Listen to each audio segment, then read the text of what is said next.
गुणस्थान शतक मंगलाचरण। आदिश्वर से वीर प्रभु गौतम कुंद कुंद ऋषिराज विद्याभूषण सन्मति चरण शतक रचो नत मस्तक आय शतक कहो नत मस्तक आय। बोलो पंच परमेष्ठी भगवान की जय। 24 तीर्थंकर भगवान की। परम पूज्य गुरुवर आते श्री विद्याभूषण सन्मत सागर जी महाराज की।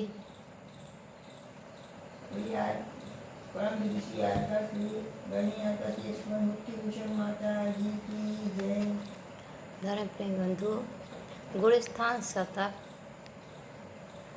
पर स्वाध्याय करते हुए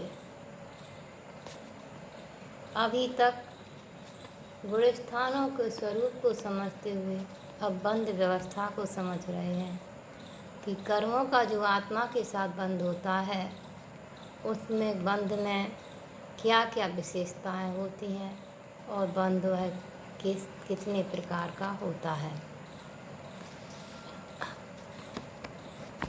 इसमें कल हमने समझा था कि भुज्यमान आयु पूरण में 6 महीना जब शेष रहें देवनार की निज भावों से आयु मनुत्तर्यंच रहें। भुज्यमान जो आयु है, भुज्यमान आयु किसे कहते हैं? जिस आयु को वर्तमान में भोग रहे हैं वह आयु भुज्यमान कहलाती है। और एक बद्धमान आयु होती है जिसे कि बांध लिया है। आगामी आयु जो बांध ली जाती है वर्तमान पर्याय में उसे कहते हैं बद्धमान आयु। तो जो आयु भोग रहे हैं, जो आयु व्यतीत कर रहे हैं, चल रही है, उस भुज्यमान आयु पूरी होने में जब अंत में 6 महीने शेष रहते हैं तब देव और नार की अपने अपने भावों के अनुसार मनुष्य और त्रियंच गति आयु को प्राप्त होते हैं।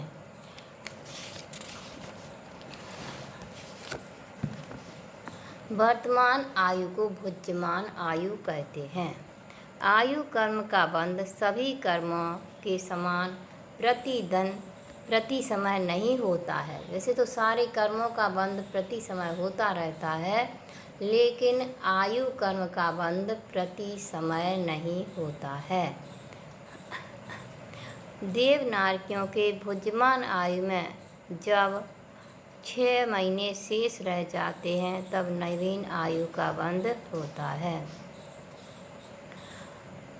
देव नरकायु एवं देवायु का बंध नहीं करते और नारकी देवायु और नरकायु का बंध नहीं करते। देव और नारकियों के लिए मात्र 2 आयु के ही दरवाजे खुले रहते हैं, मनुष्यायु और त्रियंचायु। वह अपने शुभाशुभ भावों के अनुसार मनुष्य या त्रियंचायु का बंध करते हैं।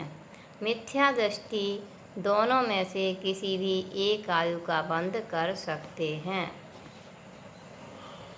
तो देव नारकियों की आयु बंध के बारे में बतलाया है कि देव और नारकी सिर्फ 2 आयु का बंध करते हैं, त्रियंचायु और मनुष्यायु का। देव आयु का बंध नहीं कर सकते और नरकायु का बंध नहीं कर सकते, और नारकी भी देवायु और नरकायु का बंध नहीं कर सकते हैं। आगे बताते हैं। चारों आयु बंध योग्यता नर त्रियंच ही पाई है। आयु अंत त्रिभाग समय में यही नीति जिन गाई है। चारों आयुओं की बंध योग्यता सिर्फ मनुष्य और त्रियंचों में ही होती है और आयु अंत त्रिभाग समय में, समस्त आयु के अंतिम त्रिभाग में मनुष्य और त्रियंच जीवों के किसी भी एक आयु का बंध होता है। देवनारकियों के तो बतलाया था कि 6 महीने शेष रहने पर आयु का बंध होता है, लेकिन मनुष्य और त्रियंचों के आयु के त्रिभाग में मनुष्य और त्रियंच जीवों की आयु का बंध होता है। अंतिम त्रिभाग में मनुष्य और त्रियंच जीव चारों आयु देव, नरक, त्रियंच, मनुष्य इनका बंध कर सकते हैं। भुज्यमान आयु के 3 भाग करने पर जब 2 भाग आयु निकल जाए और 1 त्रिभाग आयु शेष रहे तब आयु कर्म का नवीन बंध होता है। कोई भी जीव वर्तमान में जो आयु को भोग रहा है, भुज्यमान आयु है, उसके 3 भाग करो।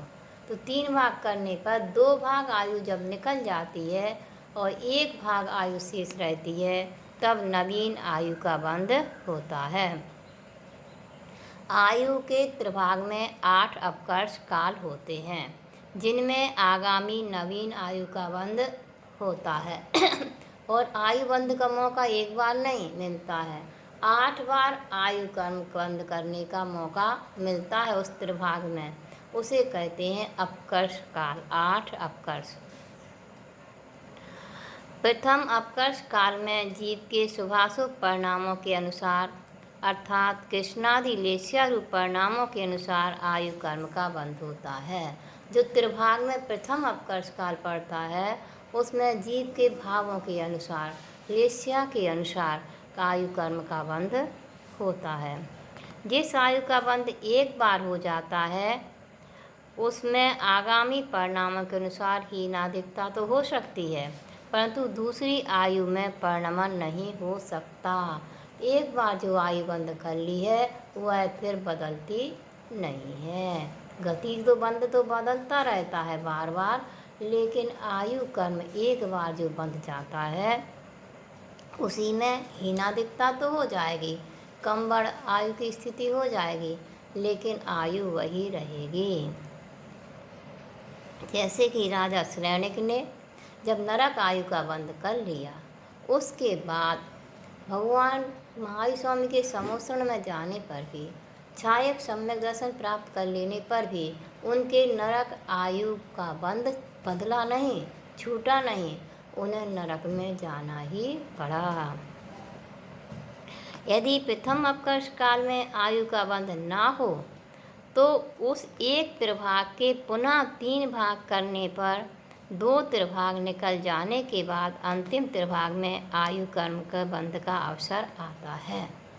अब पहला अपकर्ष काल पड़ा, उसमें आयु कर्म का बंध अगर नहीं हुआ तो फिर जो त्रिभाग था उसके फिर 3 भाग करेंगे और 3 भाग करने के बाद 2 भाग निकल जाने पर एक जो भाग बचेगा उसमें नवीन आयु कर्म बंध का अवसर आएगा। इसी प्रकार विभाग के अनुसार 8 अपकर्ष बार आयु कर्म बंध के अवसर आते हैं। 8 बार आयु कर्म बंध का अवसर आता है त्रिभाग में। यदि इन 8 अपकर्ष में नवीन आयु का बंध नहीं होता है तो मरण के समय अंतिम अंतर्मुहूर्त में अवश्य नवीन आयु का बंध होता ही है। चारों आयु के बंध का यह नियम कर्म भूमि मनुष्य त्रियंचों का है।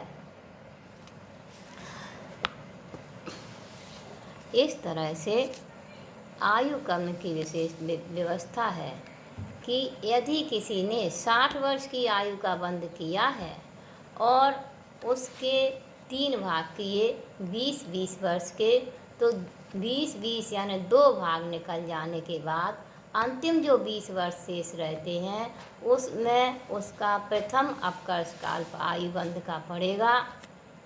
उसमें आयु बंध होगा लेस्या के अनुसार और जीव के शुभाशुभ भावों के अनुसार।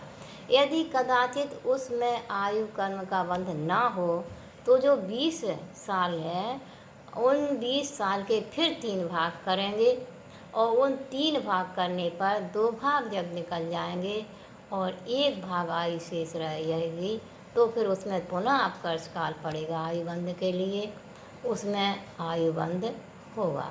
यदि मान लो उसमें भी आयु बंध नहीं हुआ तो जो 1 त्रिभाग था उस त्रिभाग में फिर 3 भाग होंगे, 2 भाग निकल जाने के बाद 1 भाग रहेगा तब आयु। इस तरह से बार बार इस त्रिभाग करने पर 8 बार ऐसा मौका आता है कि जब आयु कर्म का बंध होता है। और यदि 8 बार में भी आयु कर्म का बंध ना हो तो फिर अंतिम समय में जीव जब मरण को प्राप्त होने लगता है, उस अंतिम समय में नियम से आयु कर्म का बंध हो जाता है। क्योंकि नवीन आयु का बंध नहीं होगा तो जीव मरण करके जाएगा कहाँ। इसलिए आयु बंध पहले होना आवश्यक होता है। उसी के अनुसार जीव नवीन आयु में जाता है। ओम नमः।